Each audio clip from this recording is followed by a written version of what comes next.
Jamhuri wanasema video zile zilichezwa. Kwa hiyo mahakama itapaswa kuamua kama video zile zilichezwa au hazikuchezwa. Hiyo ni hoja ya kwanza.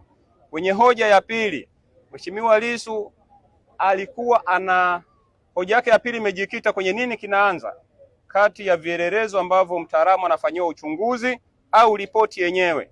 Kwa maoni ya Mheshimiwa Lissu na maelekezo yake na submission zake na mawasilisho yake ni kwamba Jamhuri walipaswa waanze na ripoti ya mtaalamu, halafu baada ya ripoti hiyo mtaalamu huyo aombe kutoa vitu alivyofanyia huo uchunguzi. Lakini Jamhuri wanasema wao wanaweza wakaanza na chochote kwa sababu ni mpango wao wa namna ya kufanya hayo, wa namna ya kuendesha shauri lao.